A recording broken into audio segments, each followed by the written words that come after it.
Bonjour tout le monde, j'espère que vous allez bien. Aujourd'hui, on va tester la fameuse crème de riz au chocolat qui a fait un carton sur TikTok.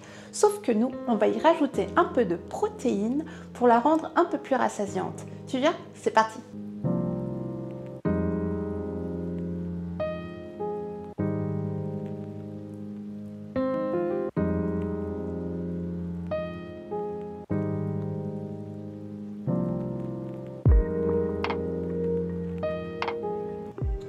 Une fois que le chocolat est fondu, on va commencer à mixer le tout. Donc, dans un verre doseur, je vais y rajouter mon riz.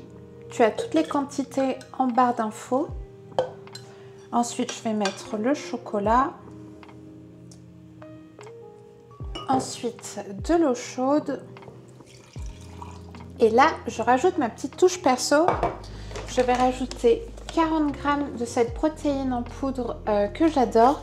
Et c'est goût chocolat bueno. Je trouve qu'avec toutes les préparations à base de chocolat fondu, elle est incroyable.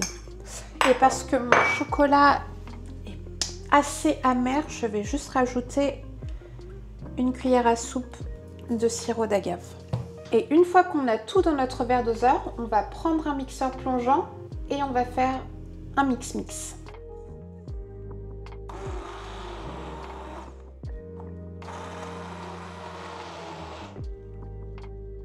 Une fois qu'on a fini de mixer, ça donne cette texture de crème au chocolat.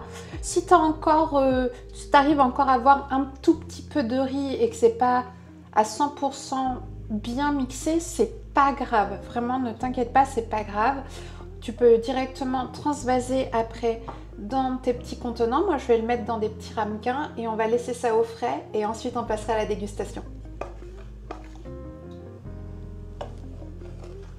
Et c'est parti pour la dégustation. Je les ai laissés 3 heures au frigo. Donc je vais te montrer ça, on va goûter ensemble. Donc pour l'instant, la texture, ça a l'air d'être une crème assez dense, assez solide. C'est très bon, c'est intéressant en texture. C'est pas du tout lisse comme une crème classique. On sent encore un peu les grains de riz. C'est pas dérangeant, on dirait juste un riz au chocolat en fait, mais un peu plus dense que du riz au lait classique. Moi j'aime beaucoup, c'est très gourmand. Ce que j'aime, c'est la petite touche qu'on a rajoutée, c'est la protéine qui rend la chose très gourmande mais aussi rassasiante, donc ça devient beaucoup plus intéressant. C'est validé. Si tu veux une texture plus lisse et que tu n'aimes pas les textures où on sent un peu les grains de riz, je te conseille de la passer au blender, je pense que ce sera beaucoup plus lisse. Mais sinon, si ça te dérange pas, essaye exactement comme j'ai fait et je pense que tu vas te régaler. Moi, je valide à 100% parce que c'est des ingrédients qu'on a tous sous la main. Du riz, de l'eau, du chocolat. Donc, n'hésite pas à essayer. Si tu ne veux pas mettre de protéines, libre à toi. Tu n'es pas obligé non plus de mettre du sirop d'agave comme j'ai fait. Donc, je t'invite à essayer cette recette, de t'amuser, de te l'approprier, de tester avec peut-être du chocolat blanc, du chocolat noisette. À toi de voir ce qui te fait envie. En attendant la prochaine recette, je te fais des gros bisous et je te dis à bientôt.